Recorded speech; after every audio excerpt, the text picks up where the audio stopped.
He asked, does that sound like they're just peacefully falling asleep? And she responded, they look all right, don't they? And then claimed that the screaming is added on. It's edited. I bet she believes it.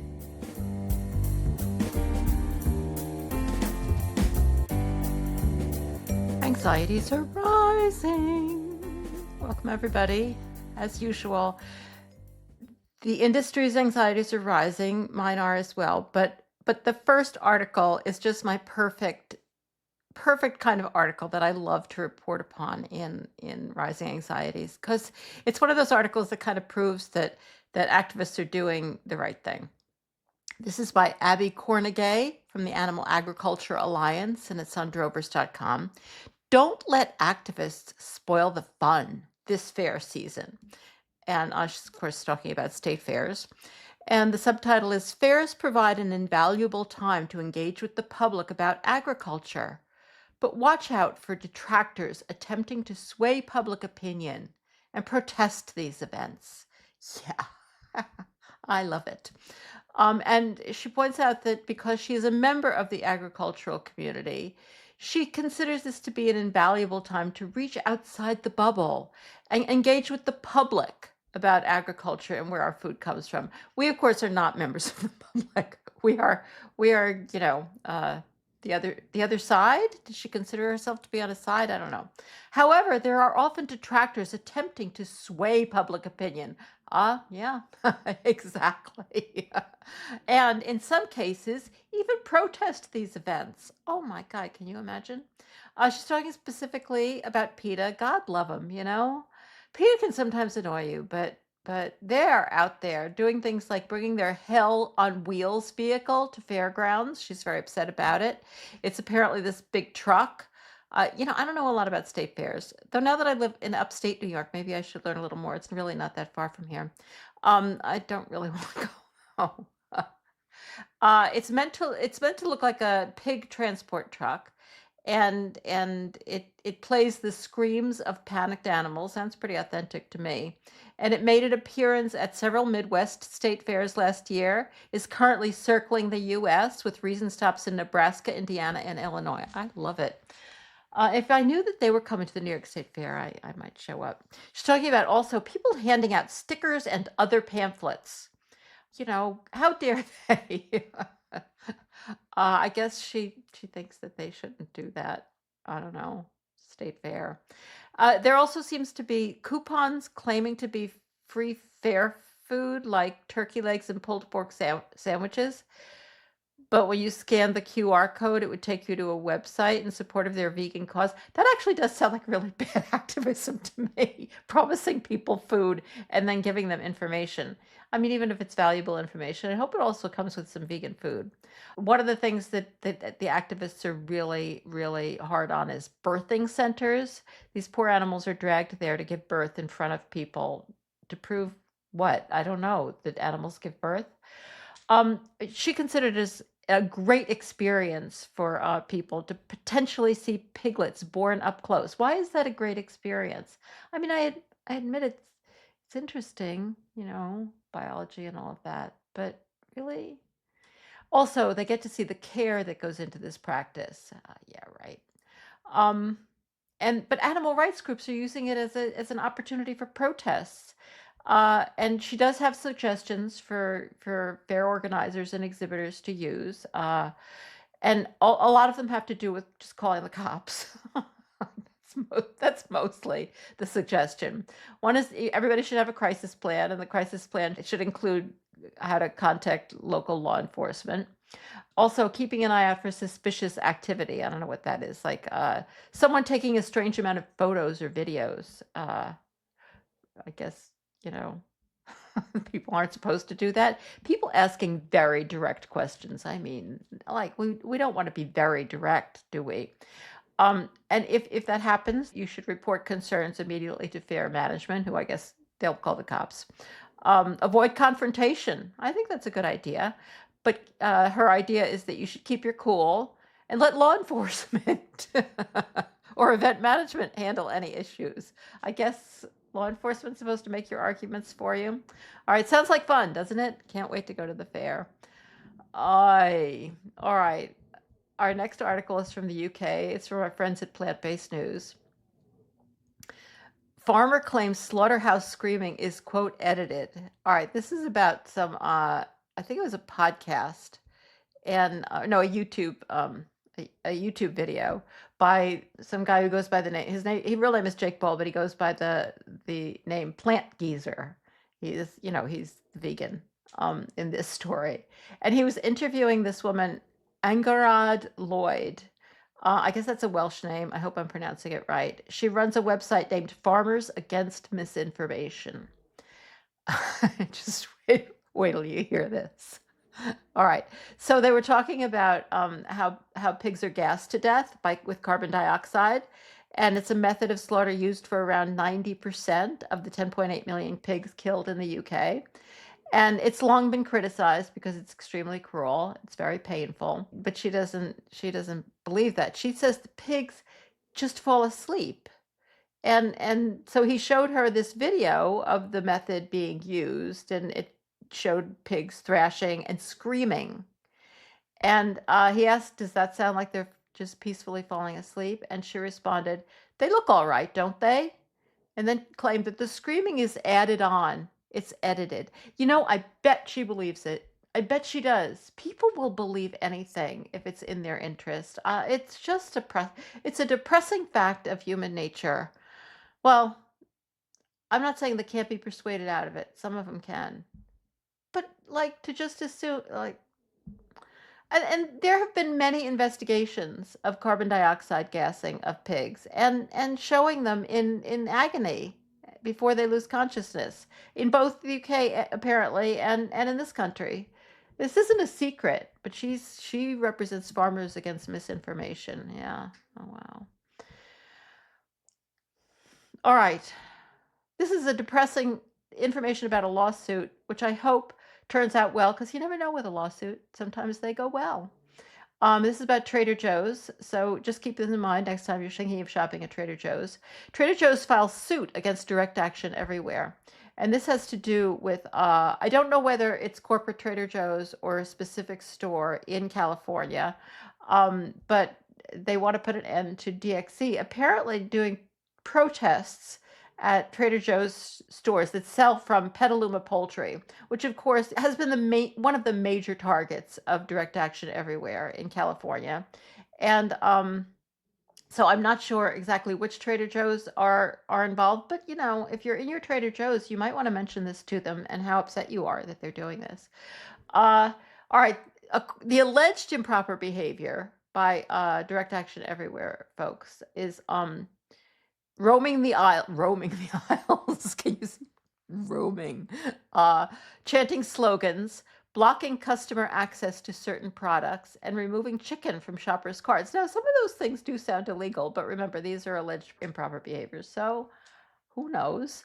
And this took place in Petaluma and Santa Rosa. And this guy, who's, I don't think I mentioned, this is from WhatAgNet, and it's written by Roy Graber. He's glad that Trader Joe's is letting DXC know they aren't going to tolerate their antics. And he can't imagine that any court worth its salt would rule against them. And he calls these oddball antics of DXC. And then says about DXC, they seem to think that humans do not have dominion over the rest of the animal kingdom. Like, I guess they're supposed to think that because he thinks that's what's in the Bible, which sort of is, but the Bible is interpretable in various ways. Like what? Like, is that just a fact that we're all supposed to know? Apparently, according to Roy. So that's what's going on in Sonoma County, reportedly at the Trader Joe's and definitely at the Farm Bureau, who think that the activities of DXC and like-minded organizations are, quote, an attack on our food supply. Not on my food supply, to tell you. All right, from Meeting Place. Haven't gotten to Meeting Place yet this week. This is from the Meet Your Markets column by Matt Graves. Everything old is new again. And he's talking a lot about critical stuff about some of the political events of the day before he gets down to his big problem, at least related to his job, which is defending the meat industry, quote, where will we get all the laborers to pick our crops or toil away in our meat and poultry processing plants? Toil away. Well, the Secretary of Agriculture, Brooke Rollins, has a solution. And he's talking about the fact that, the immigration problem that Trump on June 12th vowed to protect migrants. On June 17th, said that ICE is going to continue immigration raids at farms. So, and it's gone back and forth since then. And this is interesting because he is very critical of Rollins, Agriculture Secretary Rollins, on this particular front, and says that she thinks Medicaid work requirements and automation will help offset President Trump's massive immigration crackdown, which has threatened migrant farm workers. During a news conference with Republican governors, she said, quote, people on Medicaid could replace deported immigrants. They could pick crops. There are 34 million able-bodied adults on our Medicaid program. There are plenty of workers in America. And he is not taking this seriously because it sounds like forced labor. Quote, however, forcing any able-bodied person on Medicaid to work on farms or plants smacks a little too much like forced labor. They don't want these people. But this article really fails to go into so many of the real points going on here, either because he's unfamiliar or because he doesn't want to. I don't know. But first of all of this discussion, particularly by Brooke Rollins about Medicaid, seems to assume that Medicaid provides people with an income, and that's why they're not working. That they're lazy, and that's why they're not working. And it seems to assume that they're on Medicaid, so they don't have to work. Medicaid doesn't give you an income. Medicaid, as you all know, Medicaid doesn't give you any money at all. It pays your doctors. If there's Medicaid fraud going on, it's the doctors who are conducting it, not the individuals. Getting your medical bills paid doesn't pay your rent or your food bill.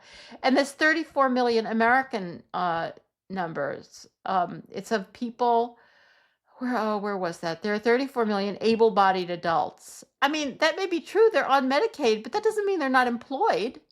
The vast majority of them are employed, because they have to be in order to pay their bills. All right, where's this? I'm getting this from KFF.org. In 2023, nearly 2/3 of adults aged 19 to 64 covered by Medicaid were working, and nearly 3 in 10 were not working because of things that are actually accepted by Medicaid as exemptions, caregiving responsibilities, illness or disability, or due to school attendance. They are qualifying exemptions under previous policies. I guess I don't want to overstate what I'm saying, but the point is that most of them are working, and the ones that aren't working because of other reasons. They're working. Sorry, carried away. So yeah, though, I'm glad that this guy on Meet Your Markets is sticking up for these people, but learn the facts.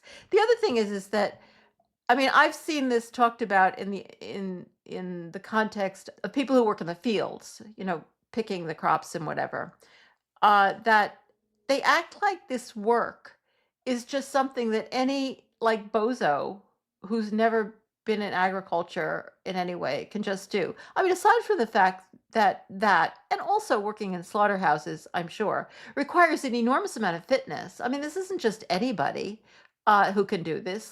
You have to be strong. You have to be physically strong to be able to do it. But also, particularly in reference to the field work, and maybe in reference to the work in the factories too, probably, it requires a lot of skill. To be able to do this, you don't just ship people out onto the fields and say, pick those lettuces. It's really hard. It's not only hard physically. You have to learn how to do it really well and really fast in order to be any good at it. They act like the work that people who aren't I don't know, stockbrokers or bloggers for Meeting Place is just anybody could do it. It's stupid. No, it's not. Just because it gets paid really poorly and just because people are taken advantage of doesn't mean that what they're doing isn't difficult, both physically and mentally. I'm not saying other people couldn't learn it, but it's not just something that anybody could do. It's skilled. Like almost all jobs require some kind of skill. And I'm not going to go into this last article in detail. It's from Sentient Media. I highly recommend that you read it. It's by Seth Milstein and it says the mega bill's new handouts to meat and dairy producers explained, because the articles that you see on Meeting Place are talking about how the meat industry is being disadvantaged, particularly by immigration policies, but there's plenty in that bill to help them out. So don't worry about them. Don't spend your time being concerned. How the recently passed bill increases financial assistance for livestock farmers while cutting SNAP benefits for low-income Americans. He's talking a lot about insurance provisions, and there have always been insurance provisions. Like for just one example. I mean, it's a long article, so I'm not going to go into all of it. But there's like insurance for animals who, God forbid, they shouldn't get paid, like, or take any risks. For animals who don't make it through extreme weather, disease, and predation. And it used to be 75% of market value, and they've raised it to 100%. And there are other examples of things like this.